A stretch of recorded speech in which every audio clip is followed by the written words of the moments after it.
Okay, all right. Hi, everyone. My name is Johnathan Chevrier. I'm an associate professor. Right, exactly. Been assistant professor for 12 years now. Here at McGill, Department of Epidemiology, Biostatistics, and Occupational Health.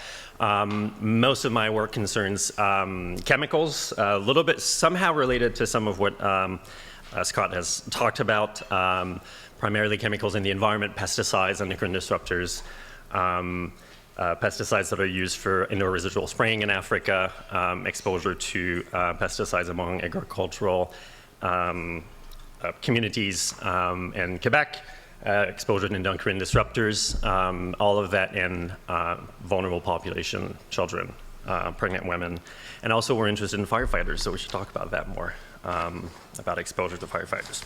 This said, I'm not here to talk about myself. I'm here to introduce our speakers. We're really fortunate to have three speakers who are going to be talking today about climate change and the longer term impact on mental health. We're going to be talking about allergens and also about infectious diseases. So, first person is Dr. Nick Ogden, who's a UK-trained veterinarian with a doctorate in vector-borne disease ecology. And oh, stop. I had two announcements to make that I completely forgot. Pause on this. Two announcements. First announcement is I'm being told that there is direct translation that is happening. So if anyone wants translation, there are devices that you can get in the back for translation. And also my second housekeeping announcement I was supposed to make is that if you are interested and there's a backlog in the restrooms here, there are other restrooms on the first floor. That's good? Okay, back to business. All right, so I was introducing, sorry, Nick.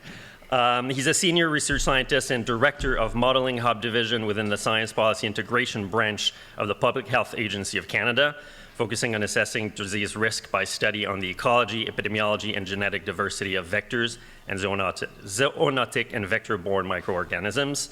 Key component of his work is assessing impacts of climate change on zoonoses and vector-borne diseases and developing tools for public health adaptation. His team conducts HAC's infectious disease modeling encompassing COVID-19, Mpox, vector-borne diseases, and measles in recent years. So we're really fortunate to have him. We're going to follow a similar structure as what was done before. So we're going to have each presenter present for 20 minutes. I have a little bit of a sign to let you know when we're at the 5-minute limit. And then we'll have a panel conversation and we'll take all the questions at that time. Nick.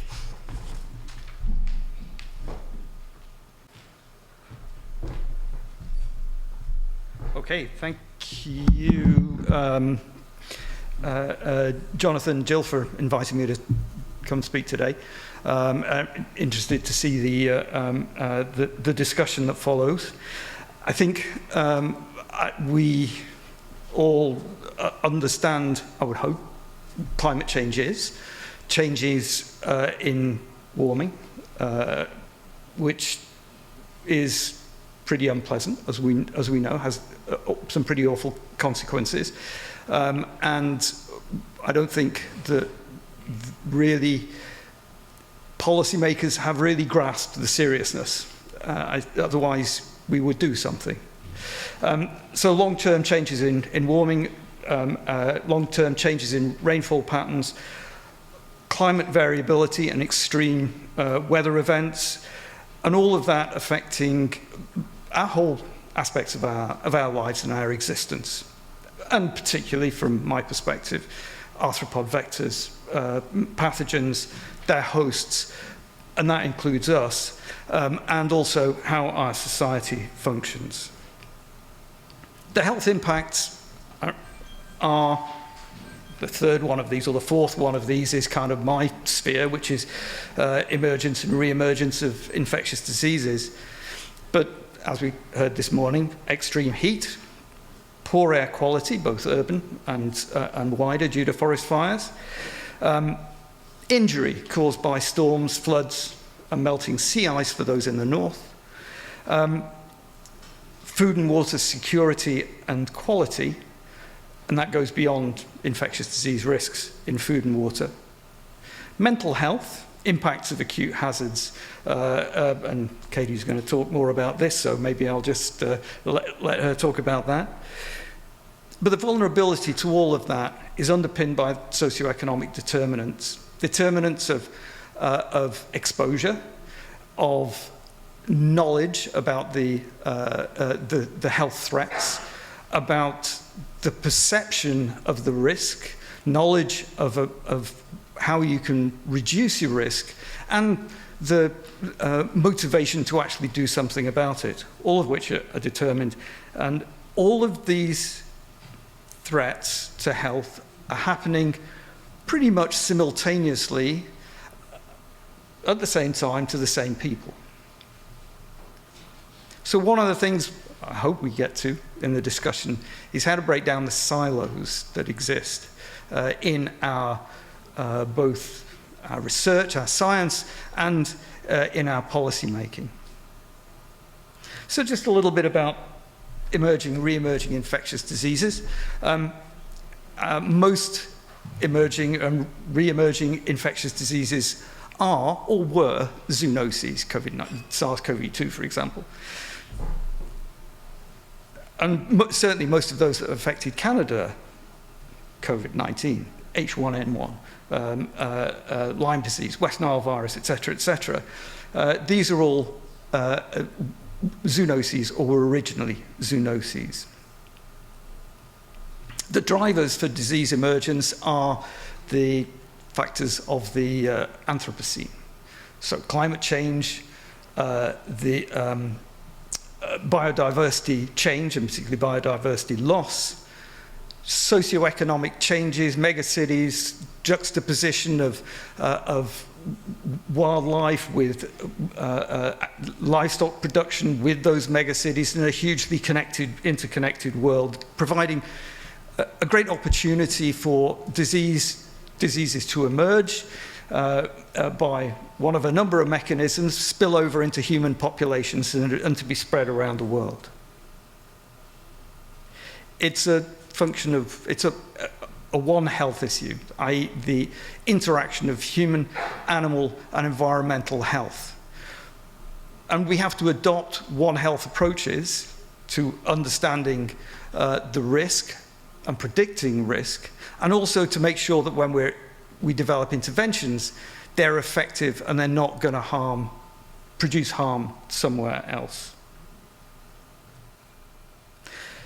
So I think it's pretty well established how we look at, or how climate in particular and weather affect disease emergence and re-emergence, direct effects on pathogen survival, effects on the arthropod vectors, which are intrinsically climate sensitive, in terms of both their activity, their rates of development, and also for dipteran vectors, the extrinsic incubation period, the incubation period of the bug in the vector, are all determined by temperature. Of course, there are more complex interactions in particularly the wildlife populations, which are, for us in North America, the most important sources of emerging infectious diseases. And those wildlife populations are themselves being affected by climate change, both in terms of their range expansion, their range change, the community composition, the phenology of events, and trying to capture that complexity is exceedingly difficult and a challenge because we have limited knowledge, we have a limited a limited amount of understanding of how nature works, even before climate change starts messing around with it. Of importance, I think, for us in this part of the world where we're being affected by Lyme disease and West Nile and other emerging mosquito-borne diseases, is the concurrent impact of land use change, on biodiversity and climate change impacting that as well. So I think the poster child for biodiversity change impacts on infectious disease risks is Lyme disease and the so-called dilution effect, which I don't really think is a major factor actually for Lyme disease, but I think it's much more important for mosquito-borne diseases. The example here being West Nile is that in my suburban backyard, pretty much all of the mosquitoes there are competent vectors, and all of the birds there, the cardinals, the American robins and so on, are important reservoirs. If I go into the woodland nearby, there are about 200 bird species, and most of them are not reservoirs for West Nile virus. So we tend in infectious disease to look in a very kind of medical, maybe ecology and immunology, microbiology kind of approach. When climate change is impacting our infectious diseases in more distant ways, particularly in developing or in lower middle income countries, there are impacts on agriculture, on food production, on the quality of food. So the actual nutritional quality of food is declining with climate change. Agricultural economies are impacted, producing poverty, resulting in increasing starvation, with increasing conflict, with as a result, reduced capacity within the countries to control disease, increased refugee, people trying to get out, trying to escape conflict and starvation. And that means increased disease transmission within those populations and also global spread, or at least the possibility for that. An example, the Syrian refugee crisis, which is believed to have been due to a long-term drought, meaning that agricultural employees, farmers, basically moved into the cities, and that produced conflict, and then global movement and of refugees. So what this means for us is that we're going to see more and changing risks from diseases that are endemic already in Canada. So we will see probably geographic spread of West Nile, Eastern equine encephalitis virus. We will see, because of climate variability and extreme weather events, these diseases becoming more epidemic. And that includes more West Nile outbreaks, and then periods where you won't see any cases. We've not really had a West Nile outbreak for quite some time, but I'm pretty sure we're going to get them in the future. Waterborne diseases, more kind of the kind of Walkerton type outbreaks are possible, particularly for those with sort of small, poorly monitored water systems. So we're going to see changing patterns within Canada.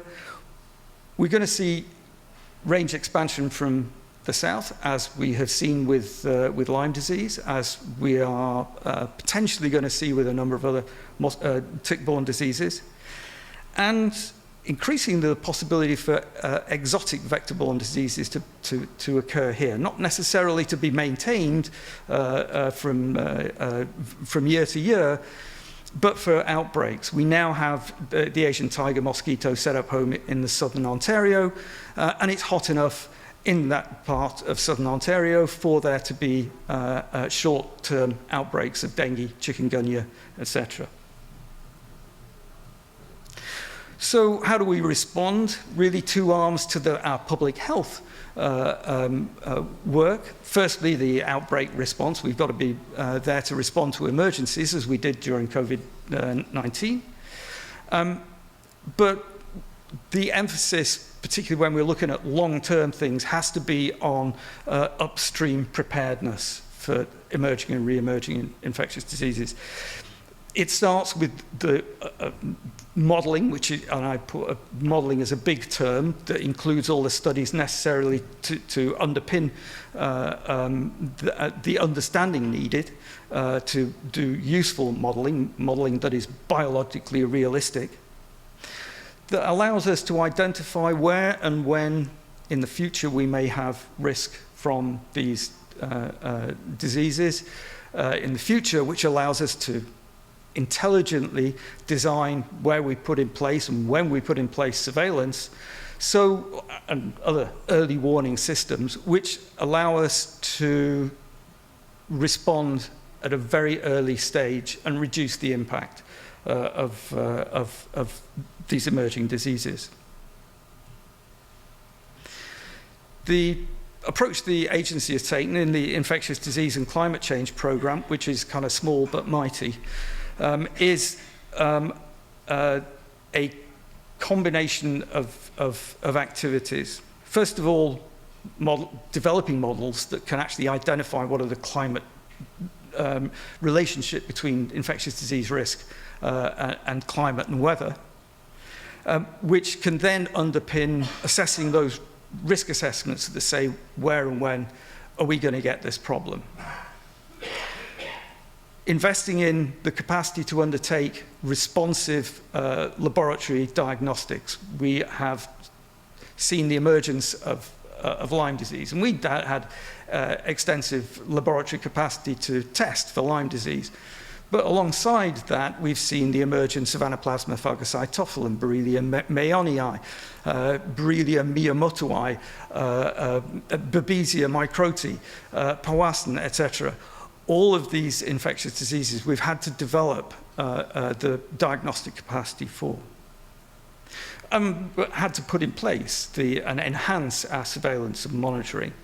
And underpinning all of that is research and innovation.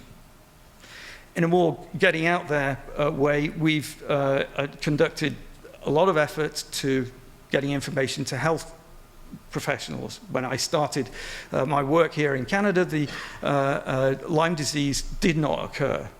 And medical professionals were told that Lyme disease does not occur except one little place in southern Ontario. So forget about it. There has to be a lot of education of healthcare professionals to change that.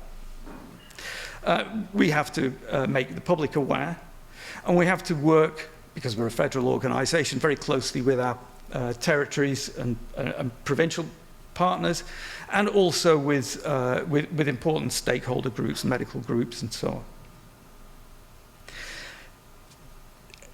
Just to expand a little bit more on the adaptation activities, we are trying to make sure that we've got all of the bases covered that impact risk. So that is the bug. How much bug is there? The hazard. Where is that, and how much is it? How does it change over time? The contact rate, how people move and come into contact with bugs. How the population, again, coming into the sort of the aspects of particularly socioeconomics, the sensitivity of the population to their ability to avoid risk, but also their susceptibility to more serious outcomes, and our ability to actually do something about it, all of which is going to be affected by climate change. And so we have to address all of these factors together. Importantly, we have to address this. I'm focusing on infectious disease, but chronic diseases, heat, safety from injury, air quality, food and water security and quality, and mental health, and their socioeconomic determinants have to be addressed simultaneously, or I would hope that we will get better at doing that, because we are very siloed in what we're doing. This has been a lot of my work, the Lyme disease work. I've done other bugs, but on the climate change field, this is a reality. When I started work here, it did not occur except in a couple of places in Ontario. But my first work was to do modeling to say, okay, what are the climate associations between the risk from Lyme disease, because it's just south, it's just across the border. And then having elucidated that, say, well, with climate models, is that going to have an impact on Canada? Is that going to be is that going to have a big health impact? Is it going to move kind of 2 kilometers north, or is it going to move 2,000 kilometers north? And essentially it said, yeah, well, actually, we might have a real problem in the future with Lyme disease driven by climate change. And indeed, that is what's happened. And we're now seeing an exponential increase in incidence. But at least what we were able to do with the modeling work was it alerted the possibility that this is going to happen. It allowed plans to be prepared in getting that information out to the public, to the medical practitioners and so on, put in place surveillance, and so that we were on the case early. I must say that our sort of public health toolbox is quite small, quite limited still, but at least it's an example of how we can actually get ahead of the curve if we put our minds to it. And I think that needs to be done in a more holistic way in the future. Thanks.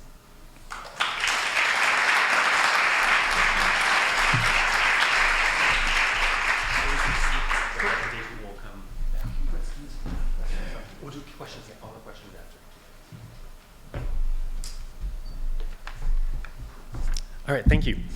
Yes, we will take all the questions after. So we've talked in the first session about the more shorter term potential impacts of climate change on mental health. And today, Dr. Katie Hayes is going to be talking about the longer term impact of climate change on mental health. She investigates the mental health consequences on climate change, specific focus on addressing the inequitable risks and impact of marginalized groups.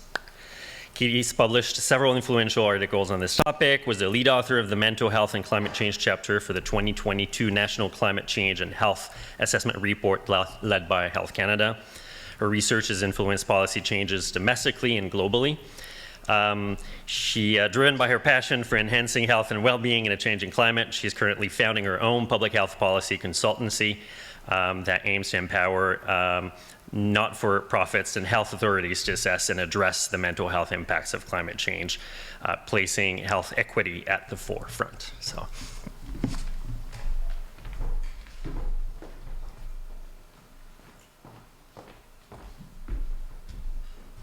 Hi, everyone. Thank you so much for having me. I have my water up here because allergens in DC are at their highest, and I can't wait for Eric's presentation that's going to tell us all about this and how climate change is making them all worse.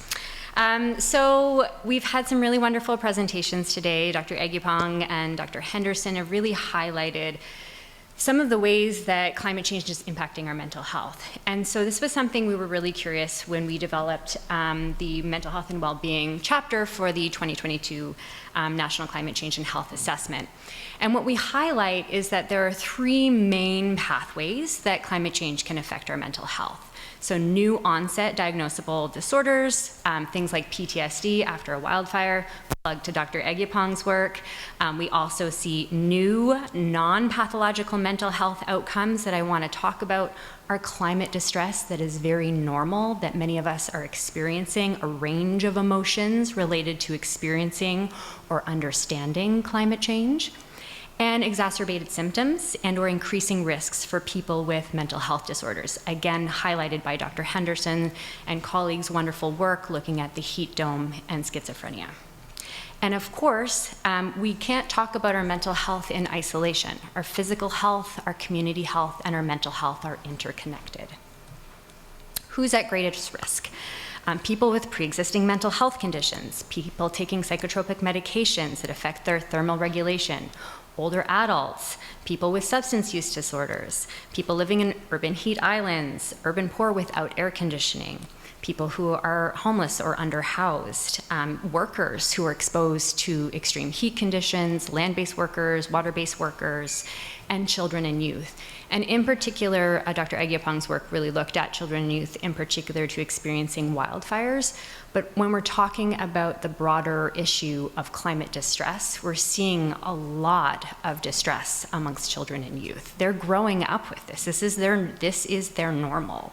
And that can be very challenging when their normal is being met with resistance, is being met with a lack of action and traction to mitigate and address the issue. So this climate distress is really a focus point for children and youth dealing with it. We also, as mentioned, see exacerbation of symptoms. So in terms of children and youth, there's been a really great report by Dr. Susan Clayton and colleagues in the US where they focus on climate change and mental health amongst children. And they highlight that those who were diagnosed with psychosis or OCD and anxiety, they experience even greater onset of these issues during periods of extreme heat. We also know that medication storage is a concern, particularly during heat waves, that can affect the efficacy of the medication, which can affect the symptoms of the patients. I don't need to belabor this because the wonderful colleagues have already presented this, but basically we know that climate change is already happening. It's here and now. We don't need to highlight that, and we know that the impacts are already being experienced. So the heat dome, as was mentioned, we saw the majority of deaths occurring indoor amongst populations who already had pre-existing physical or mental health conditions. The Fort McMurray wildfire, we know that there was increase in PTSD, anxiety, as Dr. Agyapong had mentioned, and the increase on the system for mental health referrals. So we saw an increase in mental health referrals after the 2016 wildfire. And this is people who are seeking care. I think it's really important to note that the stigma of mental illness, the stigma of talking about our mental health is still alive and well. And so there are many people who maybe really need to access care, but they are not able or don't want to access care, and then the availability of mental health care is also an issue. How do we measure and monitor this? So I was very interested when I started my PhD a number of years ago, and I was looking at climate change and health vulnerability and adaptation assessments. So these assessments are often used by health authorities or different levels of government to assess the risks of climate change. And typically, we saw a full range of the physical health impacts related to climate change, and a one or two liner that would say, and it affects mental health and well-being. How? Who's at risk? Why? Why are we not looking at this in a little bit of a deeper context? And so what we did with my co-authors is we took a look at the range of literature looking at things like extreme weather, extreme heat, and the populations of concern. So those of populations of concern are those who are already experiencing health inequities. The potential mental health incomes ranging from post-traumatic stress disorder, anxiety, suicidal ideation, violence, survivor guilt, vicarious trauma, but also, interestingly, some affirmative mental health outcomes, a sense of compassion as communities come together in the aftermath of a disaster, a sense of altruism, of sharing resources, and what's often been termed post-traumatic growth, which is a sense of meaning after a very terrible traumatic event has occurred.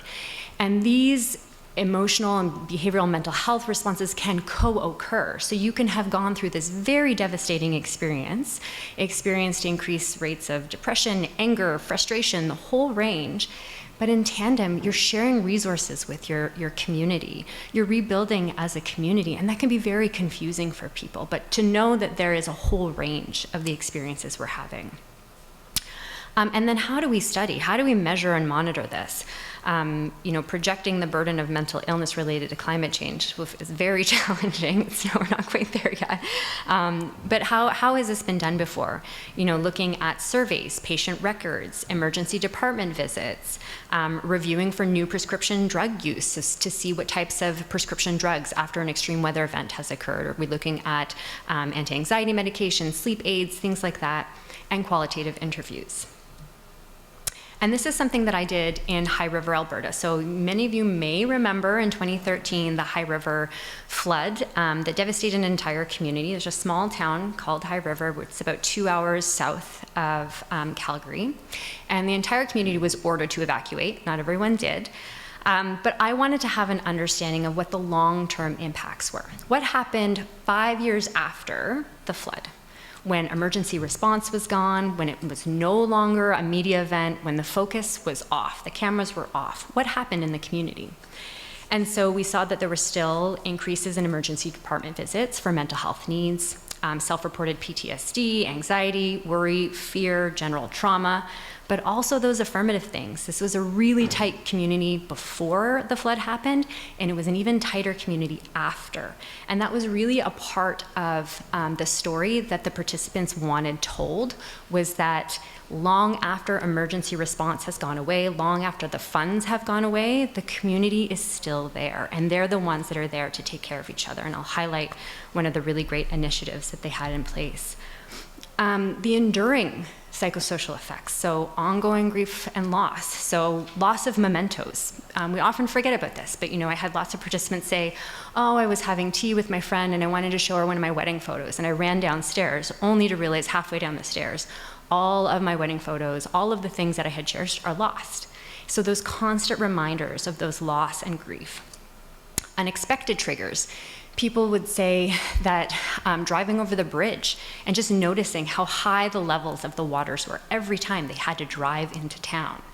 Hierarchy of needs. Many people, we refer to Maslow's hierarchy of needs. Once safety and security are established, people were like, well, why do I still have this sense of anxiety and fear and looming dread?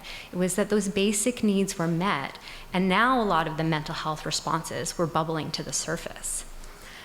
Trauma led to rebuilding. So when I went into High River, it was 5 years after the flood had occurred, and there were still sandbags that lined the major streets. And people were saying they have to get rid of those sandbags. They're just causing so much stress. Re-traumatization, the sound of hearing a generator. People would say that was such a trigger for me. Every time I heard the sound of a generator, my skin just jumped. And looming threats. So High River is located in an active flood zone. So knowing that there was an eye to the sky constantly, how much snowpack is there, how much deforestation has occurred, how much water is going to come rushing down that mountaintop and flood my basement or destroy my home again. And then the disproportionate risks. So again, we know those who were living in substandard housing. We know that people who had pre-existing health conditions were at greater risk. And the help-seeking behaviors, for many, there was a social, cultural, economic component to it. So while High River, it had its own hospital, it had some existing mental health infrastructure, some people didn't feel that they wanted to access it. That stigma of accessing formalized mental health care in your community was highly stigmatizing. Everyone knew where it was located. Walking into that door was a highly stigmatized experience for many people. Different life experiences. High River also had a high proportion of community members that were temporary foreign workers. There was a meatpacking facility there. So many people came from the Philippines, and they said, that flood was nothing. You should come to the Philippines. So also having this sense, this range of experiences and how that impacted their responses. And also many people saying, well, I'm a temporary foreign worker. Am I able to access any of this free mental health care, or is it just for Canadian citizens? So really not having that awareness or understanding of what supports were available to people. The stigma, which I've talked a lot about, and then the over-reliance on self-efficacy. So the self-help section was highly used, perhaps in their library or their local bookstore, but not always knowing when they needed formalized care. And then on top of this, our pain for the world, this is normal. It's normal for us to be angry, for us to be frustrated, for us to be upset, for us to feel this anxiety, to feel this doom and gloom, because we're experiencing climate change at this what feels like an accelerated rate right now. And we're also seeing the slow pace of change. We're seeing a lot of changes that have happened in recent weeks and months globally. We're seeing a lack of response. We're seeing a distrust for a lot of the strategies that we thought could be put in place kind of at a global level. So this is a normal experience.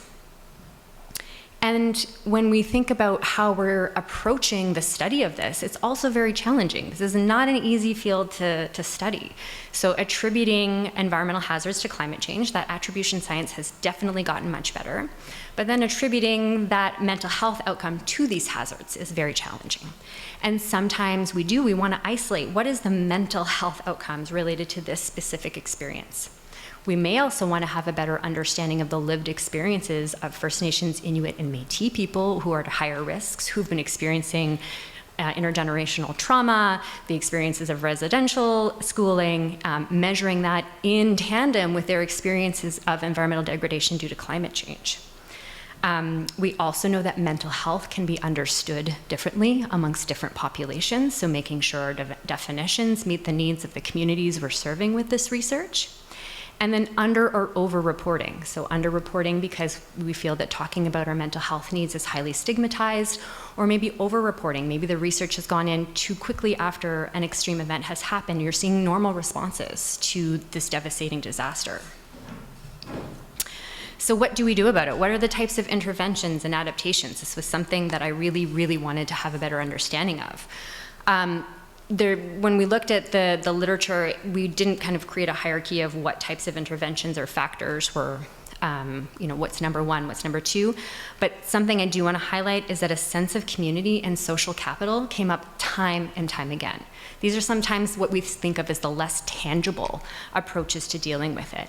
But it was having a sense of belonging. Knowing your neighbor is a very protective factor during a heat wave. Knocking on their door and saying to my 80-year-old neighbor, hey, do you have everything that you need if we have a blackout because of this heat event? This is where you can come. This is where I know Jeff down the street has a generator, so we can go there. Those types of things are really supportive. Mental health literacy, talking about our mental health needs, mental health care training, to Dr. Henderson's earlier points about the need to make sure that we're training folks, that people are trained. I think Eric brought this up as training healthcare professionals about the mental health needs, not just the physical health needs after these types of experiences.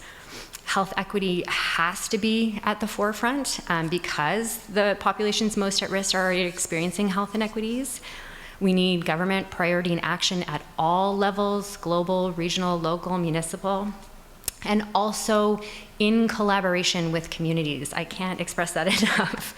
And leadership, Indigenous leadership and wisdom is so important to really be reflected not only in the partnership, but in the leadership of this research and the dissemination and the community actions. Some different interventions in terms of surveillance and monitoring, as I'd mentioned, climate change and health, vulnerability and adaptation assessments when we're doing this risk assessment and having a better understanding of the adaptation opportunities, integrating the mental health components while it's difficult to establish the data, but really having that sense and that full picture so that we can address the mental, physical, community health needs.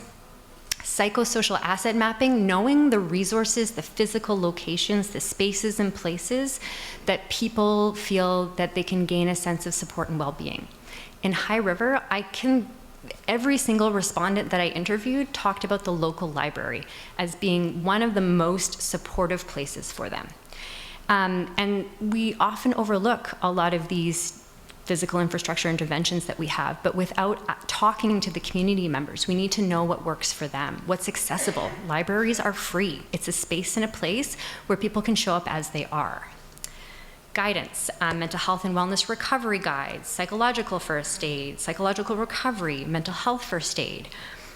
Different types of resources. Dr. Agyapong's the text, that's using digital responses. That has been something we've seen so supportive after COVID, knowing that people are displaced. So we need to have access to mental health care, whether that's telemental health, virtual mental health, opening up access in terms of walk-in mental health care.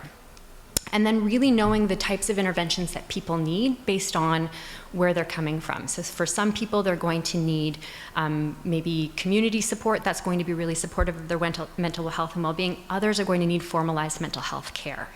Cognitive-based therapies, or land-based healing, particularly in Indigenous communities, has also been shown to be supportive.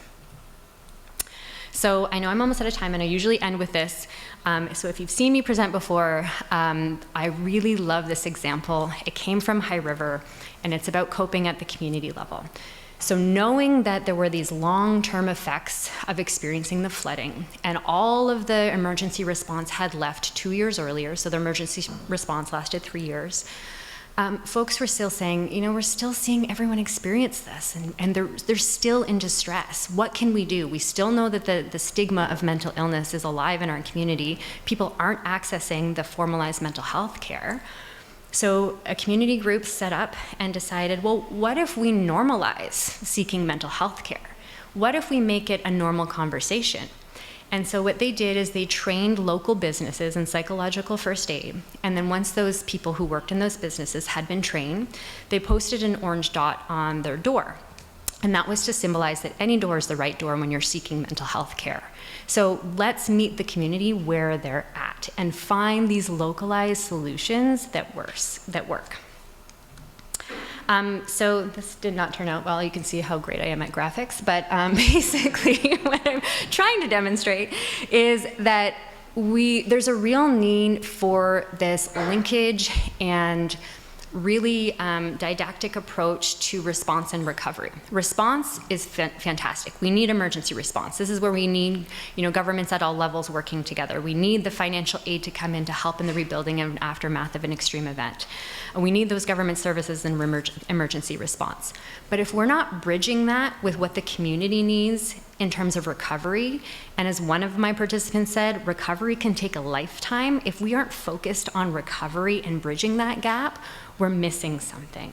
And so building that sense of community, what are the ways? If we know that the local library is where people find that their needs are met, what are we doing to support their mental health there? What are the core community services that need to be more robust now in the aftermath of experiencing this? And so I think that those pieces are really important when we go about dealing with climate change, because these are no longer one-off events many times. We see communities being devastated time and time again, and the type of devastation or threat may change, but that community is still hopefully still going to be there and really needs those resources to keep them well. So with that, thank you very much, and I look forward to the conversation.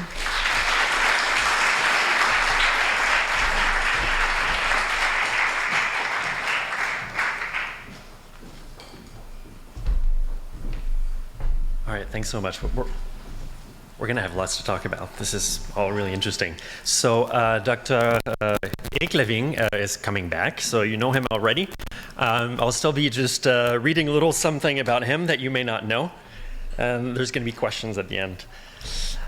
He's an environmental epidemiologist, research scientist with Health Canada, adjunct professor in the School of Epidemiology and Public Health at the University of Ottawa, and an adjunct scientist with the Institute for Clinical Evaluative Sciences in Ontario.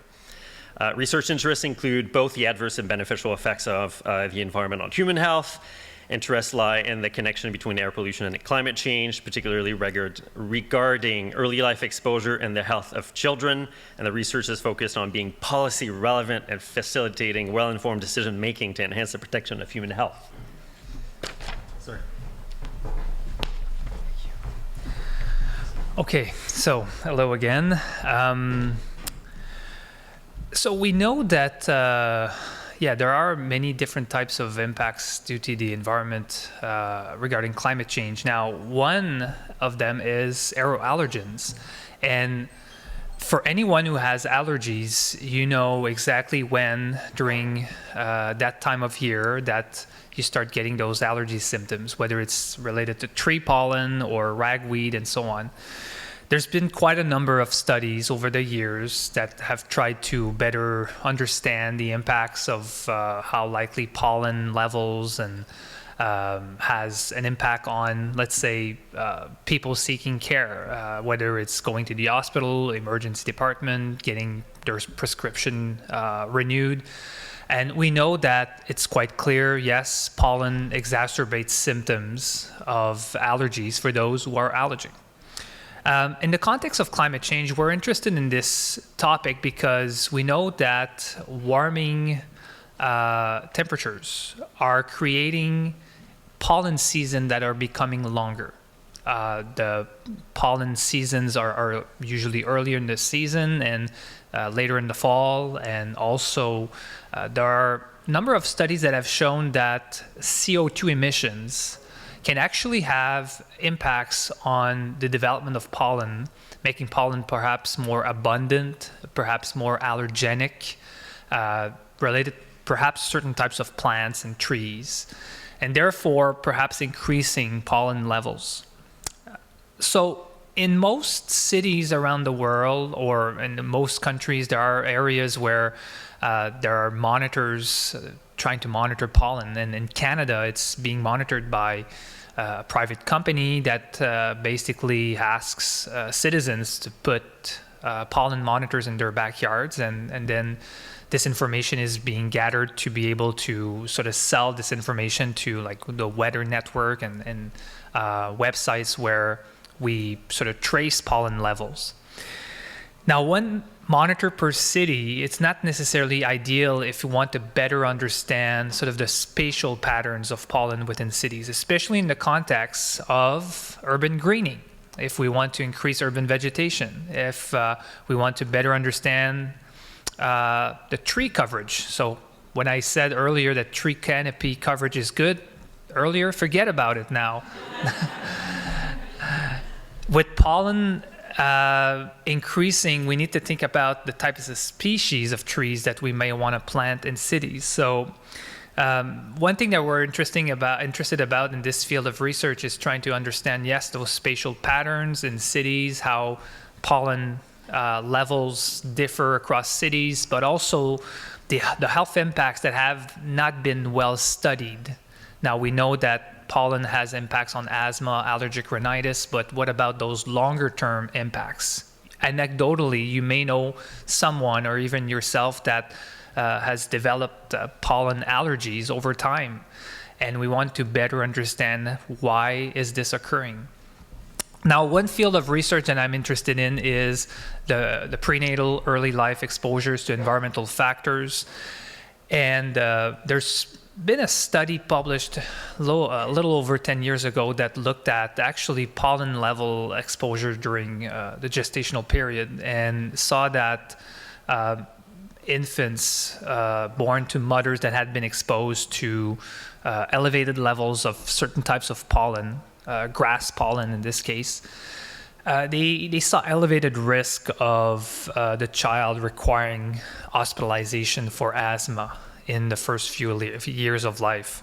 So this brought us the interest in looking at perhaps how likely pollen levels are associated with early life exposures. And we did some studies over the years. We looked at exposure using the monitors that are available in some cities in Ontario, where the monitor is located. We sort of created a buffer of all the deliveries, all the pregnant mothers that delivered a child, and that were living like around 5 kilometers from those monitors. And we found some association that when pollen levels were increasing, it was actually sort of a trigger of delivery, of earlier delivery.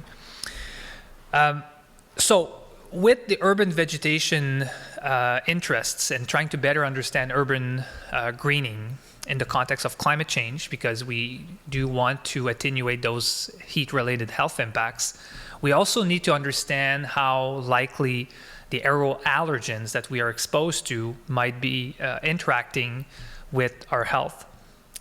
So we did some studies over the years that I'm going to show you some of the findings, and we still have ongoing work that is being done. And some of the objectives of those studies today that I'm presenting are trying to better understand the spatial temporal patterns of pollen levels. And we did a study in Toronto.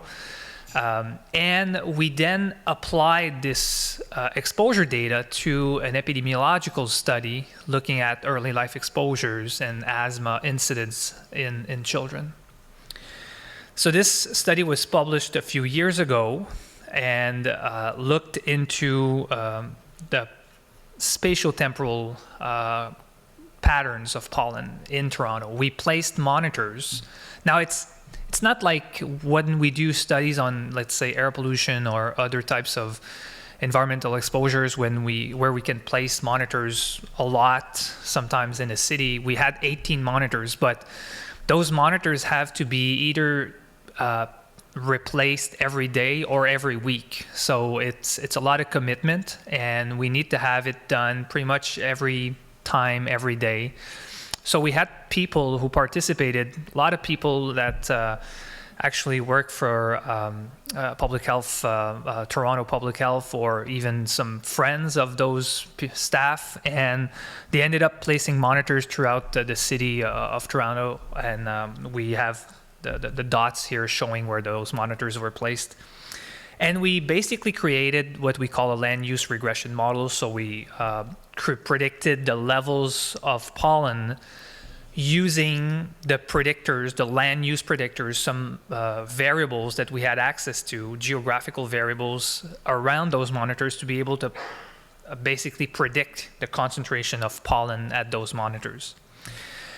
And what we found, if we're just looking at the temporal pattern, is that, well, it's pretty clear, like tree pollen is usually in the spring, and then we have grass pollen around June, and then weed pollen with ragweed later in the summer and towards the early fall period.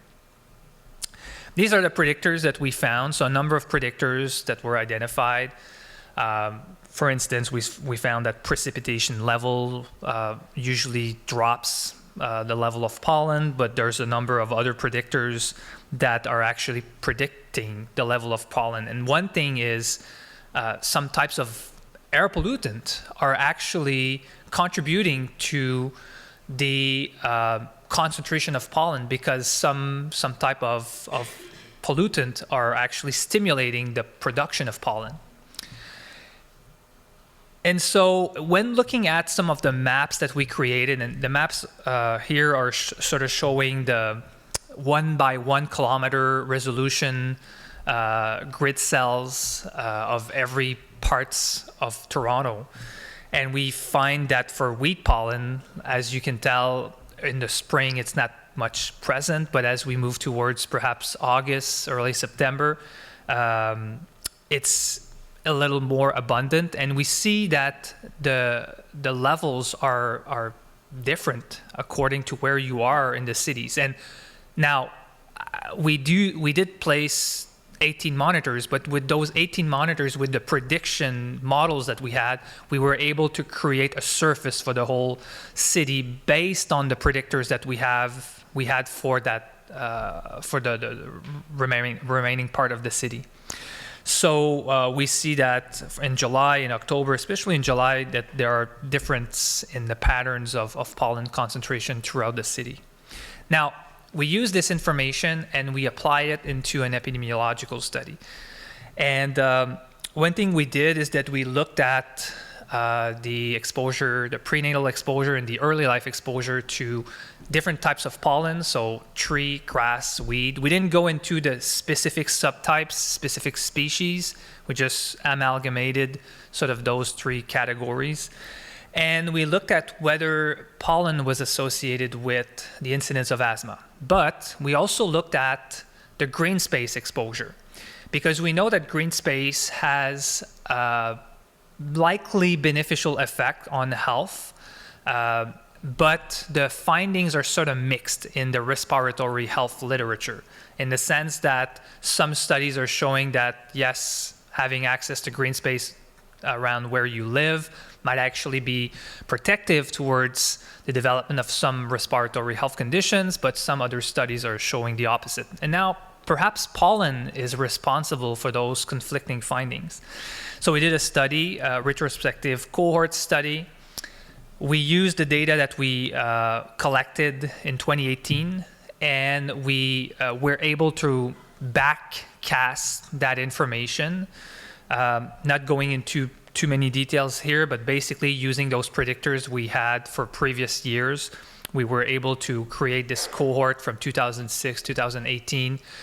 And we therefore identified asthma incidence in children up to 6 years of age. We had a number of prenatal, maternal, perinatal health information using a large registry in Ontario. So we adjusted our models for like smoking, breastfeeding, and so on. And we used some of the metrics that I actually talked about earlier, the NDVI, which is a satellite-based metric that captures urban vegetation level. We used the tree canopy. So we captured those information around where people lived, around where mother-infant pairs lived. And we also captured the information on the aeroallergens exposure every week during pregnancy, and also the information during the childhood years up to 6 years of age. So we had about 28,000 asthma cases and over a population of 214,000 participants. And the mean age of asthma diagnosis was 22 months. So some of the findings I want to show here is basically just to highlight some of the sort of the why we see conflicting results in this area of research on green space, protective effects, but then when pollen comes into play, it confuses everything. And what we found is that ragweed exposure, the exposure during pregnancy, and especially during certain parts of pregnancy, and this is something that I'm particularly interested in the vulnerable windows, we see that towards perhaps the end of the first trimester up to perhaps the beginning of the third trimester, so mainly second trimester exposure, was showing an increased risk for those that were exposed to higher levels of ragweed pollen on the incidence of asthma in children. So that is prenatal exposure, so the mother's exposure. And then when we look at the impacts of the NDVI and our tree canopy coverage, so up the first graph up there, it's showing the crown area. So crown area, it's just basically the tree canopy coverage. We looked at every time the tree canopy coverage was increasing, how likely it's impacting the development of asthma, and also looking at the NDVI as another metric, because these two metrics might actually capture different types of green space. And what we saw was that the NDVI at the bottom, when we stratify NDVI by the levels of pollen, we stratify by different tertiles of pollen, different types of pollen, so total pollen, tree, grass, weed pollen. We see that the NDVI, it's sort of indicating an increase in risk for some categories of pollen levels. But then when we look at the tree canopy coverage, the graph that we're seeing up there, in the lowest category of exposure to pollen, the blue lines, it's actually showing a protective effect. So having more trees around where you live, it's actually showing a protective, beneficial effect in terms of asthma development. But then as we increase the level of pollen exposure, especially weed pollen exposure, it seems to be sort of attenuating those impacts. So those impacts, those beneficial impacts, seem to be going away, basically. So obviously, we need to better understand those relationships. There hasn't been a lot of studies in this area. And in this study, we found that, yes, tree canopy coverage seems to be providing some level of beneficial effect.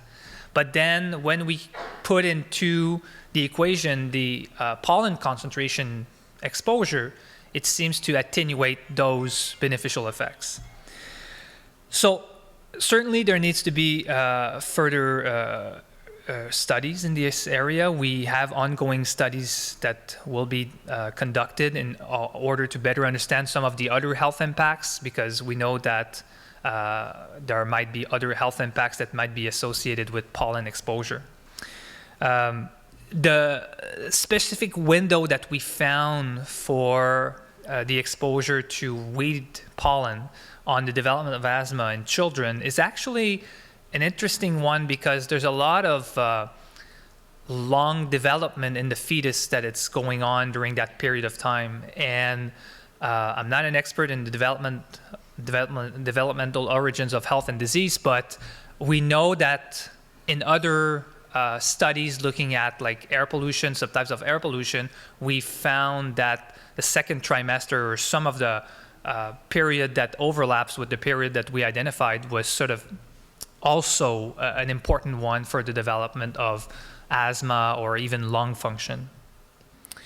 So spatial temporal data on aeroallergens might actually be really beneficial, especially if we can use some of this type of information. Imagine on like an application on cell phones, whether if you live in an area in Montreal or another city, and you can have that type of information readily available showing the concentration or the predicted concentrations based on monitors that would be placed throughout cities. So therefore, monitoring levels of pollen might be something to look for the future. Ongoing work needs to be done to better validate those types of approach. Thank you.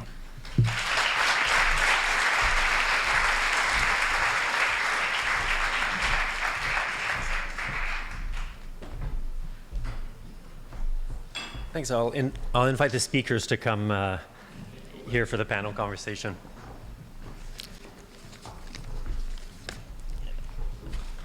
As maybe you're thinking about your questions, there's one point that we discussed when we were preparing for this session, and it was, especially since we wanted this conference to be focusing on solution and not just identifying problems. We were talking about the different types of solutions for your different areas, and trying to think also about the potential unintended consequences of the different solutions. And I don't know, Eric, if you want to talk a little bit about the question. We have been talking about the fact that we're hoping to increase the amount of green space to try to mitigate climate change. At the same time, trying to mitigate also the amount of pollen, and so potentially including species that would reduce pollen, that could actually have an impact on the hygiene hypothesis. And so I was wondering if you wanted to talk a little bit about that. And I was wondering also for Nick, what would be the interventions that you would recommend to try and limit the increase in infectious diseases, especially in the context of vectors potentially increasing, and then the flip side being potentially using insecticides to try to limit. And what are the avenues that we can take essentially to try to address the problem without creating new ones? So yeah, that's risks versus benefits. That's basically it. And with the increasing the amount of green space, we know that you mentioned it, the hygiene hypothesis, the fact that in the context of the research that I showed, children were exposed to green space, it might actually be really beneficial to be exposed to a bunch of different types of microorganisms in terms of their immune system development.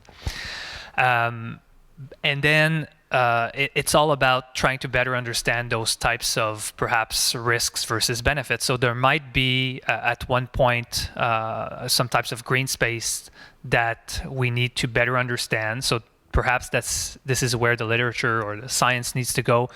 The types of vegetation that needs to be planted in terms of the types of trees that would actually be providing those benefits as much as possible, but also reducing the risks that might be associated with the green space exposure.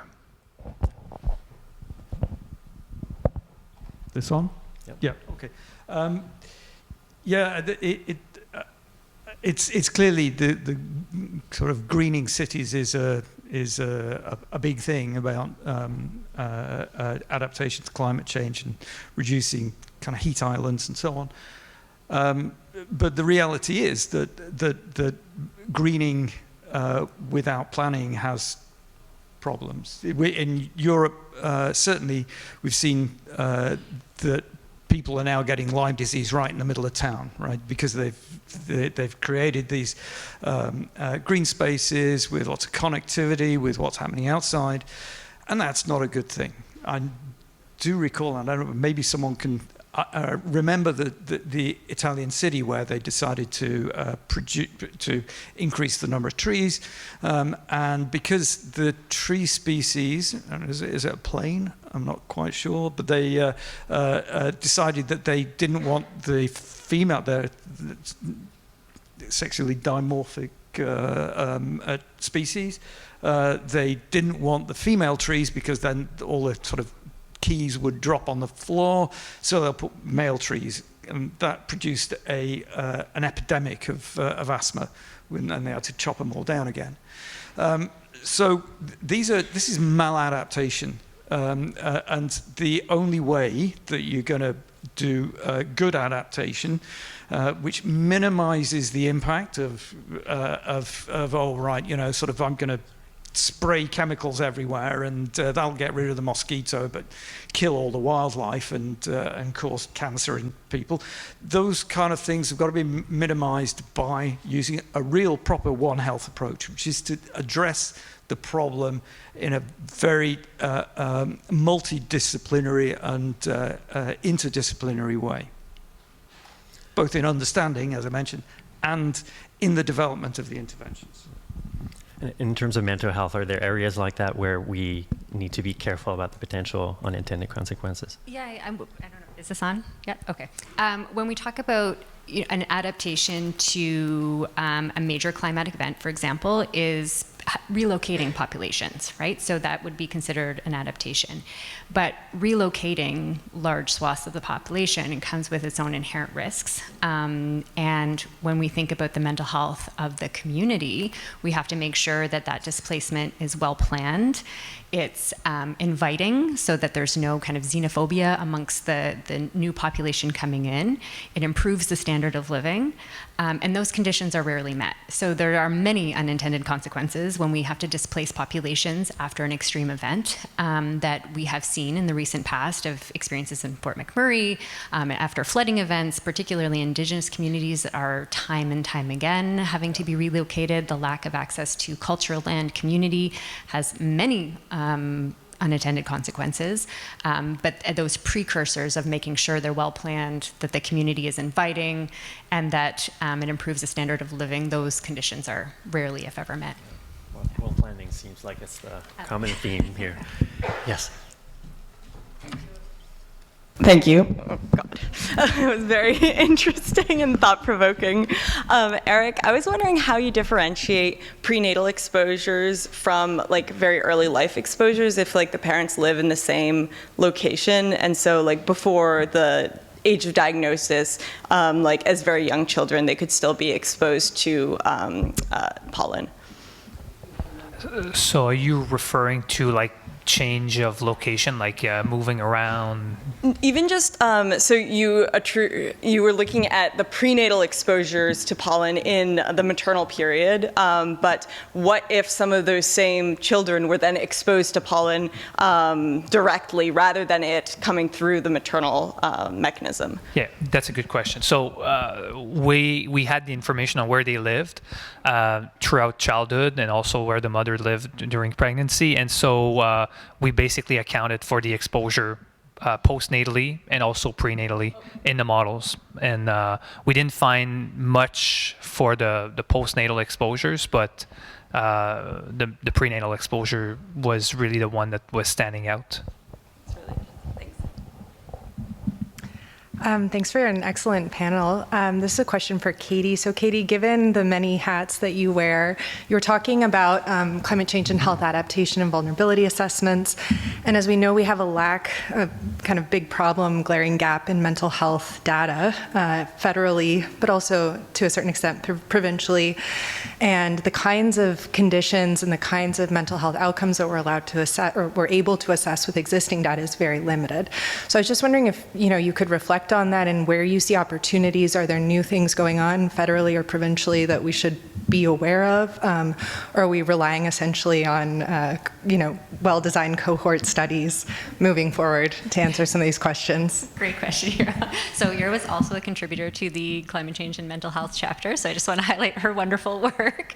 But yeah, data challenge is an eternal challenge, especially in the mental health space. And I think particularly in the climate change and mental health sphere. And with those climate change and health vulnerability and adaptation assessments, when we're doing those, one of the big pieces is projecting the burden of illness. And that becomes increasingly challenging, even amongst the physical health indicators, but mental health, projecting what the level of anxiety, depression, major depressive disorder is going to be after X number of extreme weather events that occur as of climate change.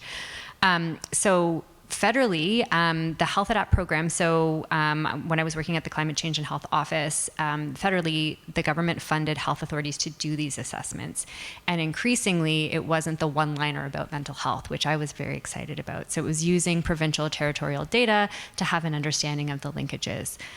One really great study that was done here in Cis-Chaudière-Appalaches in Quebec specifically looked at the mental health impacts of flooding in 2 different communities, urban and rural.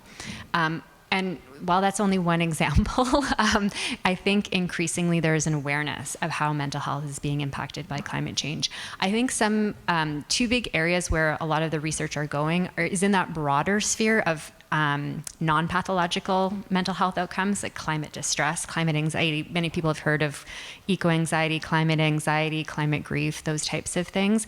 I think there's a big focus there, in particular on children and youth, and many of those approaches are survey-based. But to Dr. Agyapong's point, and in the chapter that we wrote, was really that we need to have a focus on the evidence-based actions to support people's mental health and well-being. Because I think, as you well know, mental health writ large tends to be underfunded and undervalued. And so really having more emphasis on opening up the supportive systems.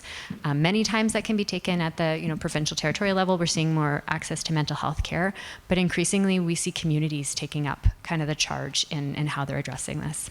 Thanks. Hello, it's me again. So this is a question for Nick. I'm interested in, so I do a lot of work with air pollution, aeroallergens, and we do a lot of these spatial temporal models. I'm just wondering about the need for that when it comes to infectious diseases. Is there a need for that kind of work in cities, for example? And hypothetically, if McGill had a Center for Climate Change and Health, would students be able to maybe take part in sort of building some of those models?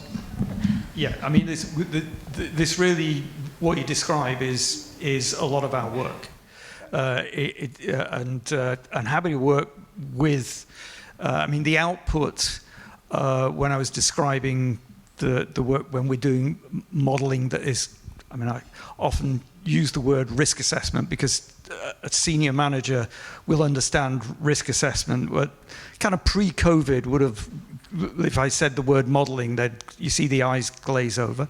But yeah, it's exactly what we're doing, and we're very happy to work with universities. And most of my staff are kind of adjunct faculty and so on and so forth. But I'm really interested as well in doing the sort of multiple approaches, putting things together, and I would just echo. People think we know loads about infectious diseases, but it's amazing how little we know, in fact, and so there's still a lot of discovery work that needs to happen, which can be kind of identified and prioritized by doing those modeling studies to say, we want to predict, and then we find, oh, we can't predict because we're missing that, if you see what I mean. Anyway. Yeah, no, I just have a follow-up. In terms of the monitoring you do, what resolution, like I'm thinking about like, I don't know, backyard reservoirs for mosquitoes or things like that. Do you do really high resolution monitoring, or is it more larger spatial scale? It depends on the question and the problem. I mean, yes, spatial resolution is an issue, particularly for mosquito-borne diseases, because what's happening affecting mosquito populations is happening at a micro-climatic scale. For ticks, then they're much more sort of generalist species, and you can cope with less precision. Yeah, very, very much depends on the bug.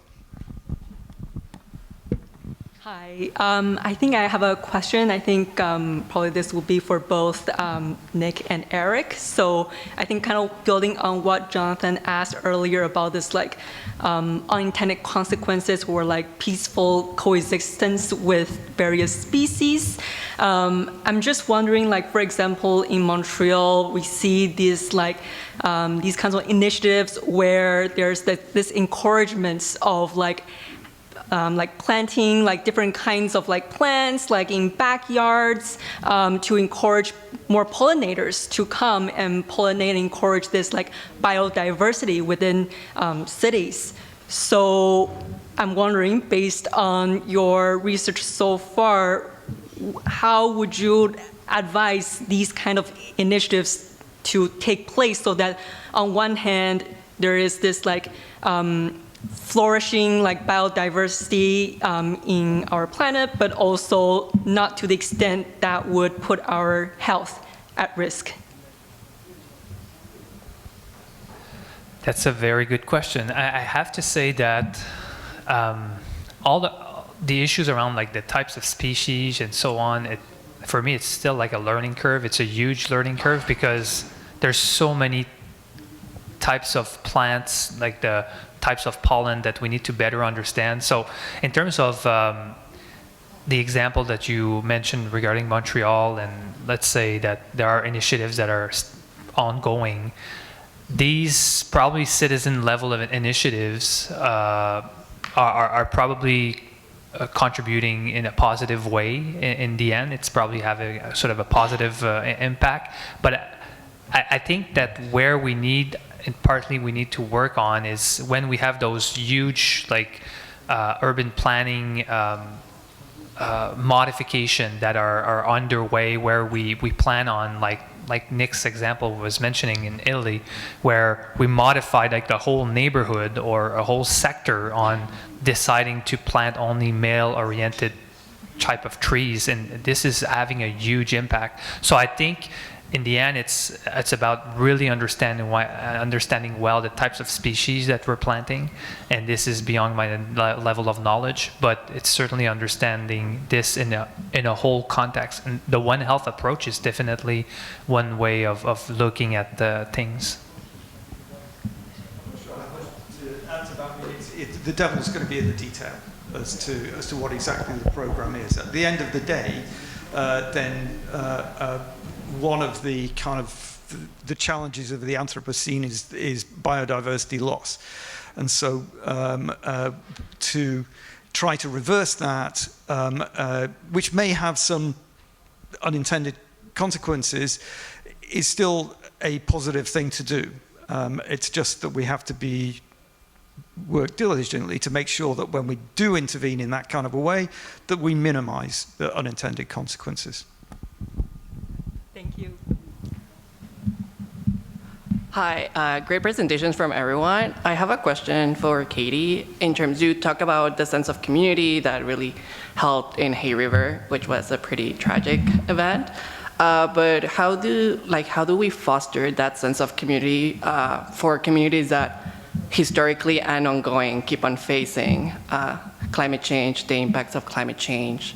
And in a certain way, how do we also allow to have that adaptive capacity for them to this ongoing?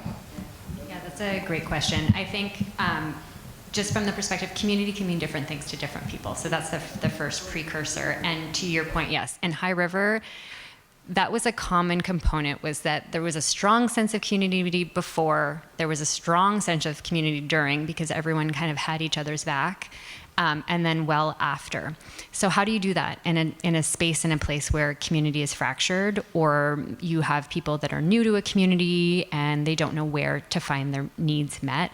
I think that asset mapping of really identifying kind of who are the target populations that are most at risk, what are the types of spaces, places, whether they're virtual spaces, online, what are they using to have a better sense of how you can foster that throughout?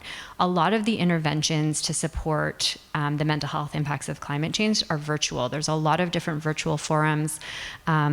I'm trying to remember the one by Belena Chan. She's based in BC, but basically there's a website where you can go and really support writing through your grief, and grief circles, climate cafes. There's lots of different climate cafes that have been popping up that are informal groups that people can go and share and learn about their general distress related to climate change.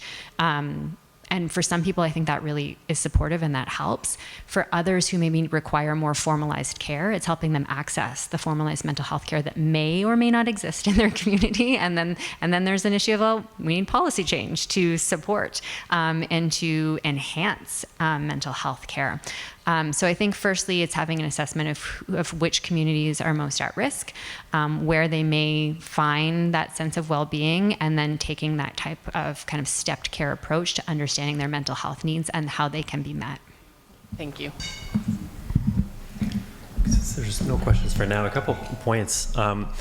One is, Nick has mentioned several times that one of the issue that we have in terms of trying to address climate change is that people tend to work in silos.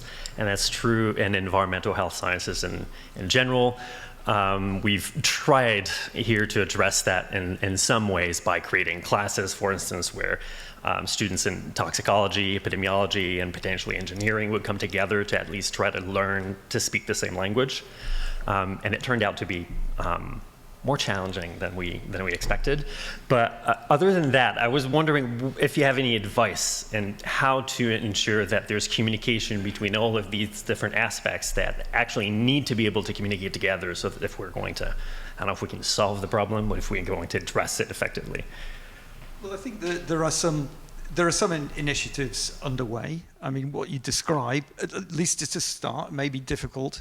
There is an initiative on One Health from University of Montreal, which is, I think, beginning to start to, and it also involves other universities around the country.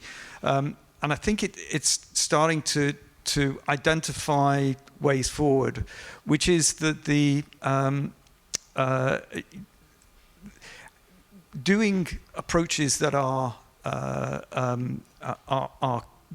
interdisciplinary, multidisciplinary, are difficult for academics to deal with, because there are very few journals that are, the Journal of Interdisciplinary X probably has an impact factor of 0.5.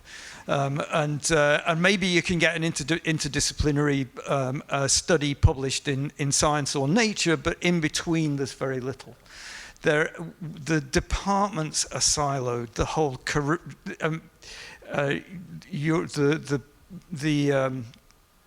how the university professors are developing their careers depends on their publications, on their grants, on all of these metrics, which are less.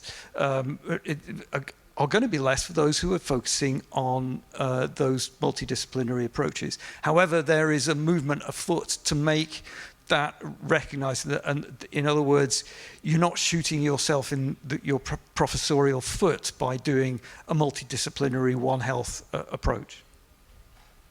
I'm just going to add, doing climate change and health vulnerability and adaptation assessments is it really shows you the different types of skills and approaches needed at different levels. You need folks who understand how the risks related to infrastructure and the mitigation. You need the climate scientists. You need communication professionals. You need public health professionals. If you're focusing on mental health, you need mental health professionals.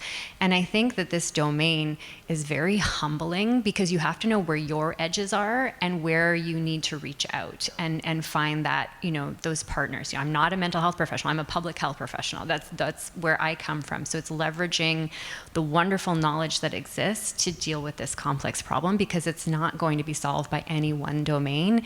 And so it is that humbling act of going, how do we work together? Knowing, I'm a qualitative researcher. Oh, okay, you're a quantitative. Okay, what's our approach here?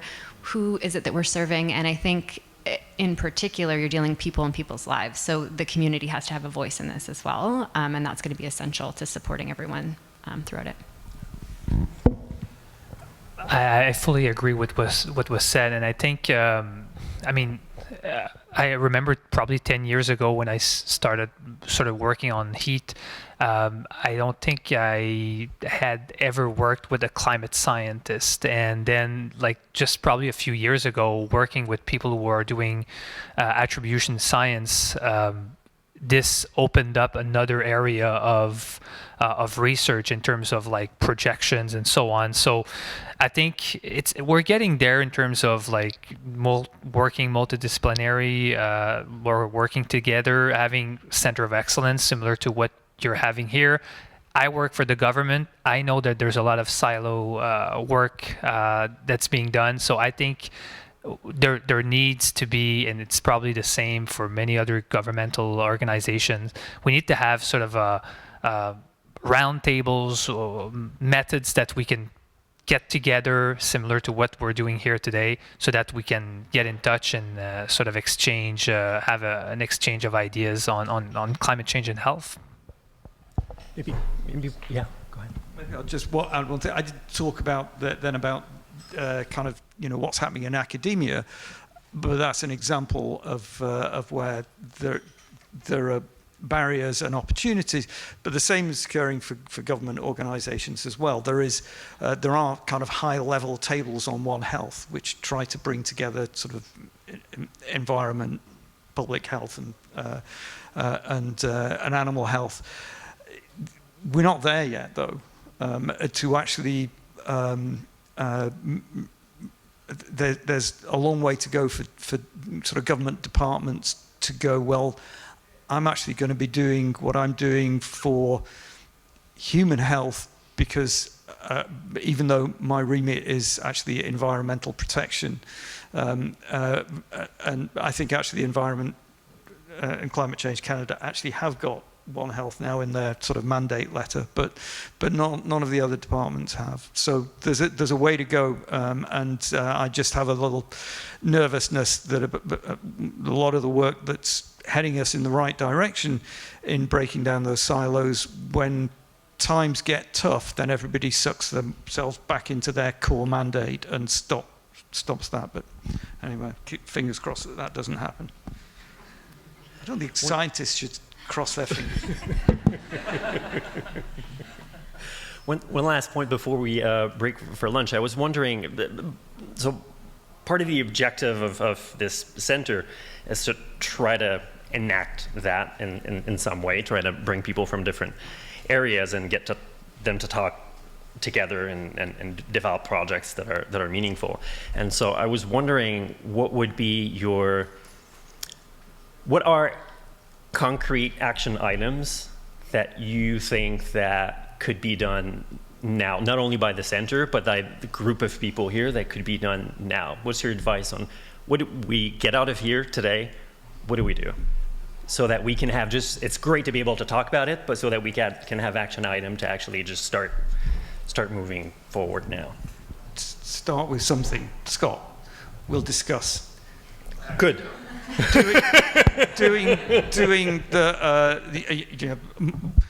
both air quality, susceptibility to infectious diseases, et cetera, that's something mechanistically you can actually get to grips with. I already have people in my team who are working on that interaction, so that's not hard to go to. Like, just solve the climate change problem. Just you know, do it. Just do this. No, but I think to your point, it's just, you know, where in your field, in your domain, what's the biggest problem that you're struggling with? And knowing that you require this interdisciplinary approach. Who are the people that you already know?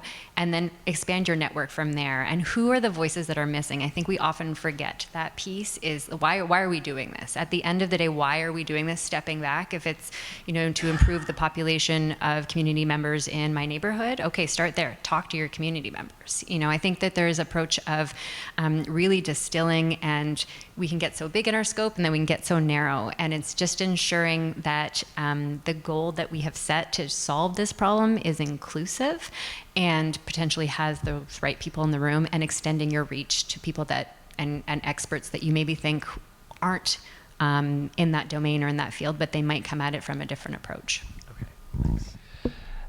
Well, I think, probably one of the first things is certainly I'm getting some contacts for future research. So in my case, I know that it's something that I want to do in more multidisciplinary way. And I know that there's some people here in this room that will likely help in some of the research I'm doing that are definitely outside my research or my field of expertise. But I think that one thing that can be done, it's probably something that may already been done. It's making sure that those students who are enrolled in the program or future students, whenever you get like a co-supervisor or someone on the advisory committee, I supervise sometimes students at the institution I'm affiliated with, and getting someone from outside the department and like maybe in geography, engineering, urban planning, it certainly helps so much because it provides another perspective on things that we don't necessarily see as, in my case, an expert in epidemiology. Okay. Yeah. I just thought I picked on Scott because that's an easy one for me, but but everybody in the audience here and virtually have probably got some great ideas, so reach out. Okay, great. Thanks. Thank you so much. It was great.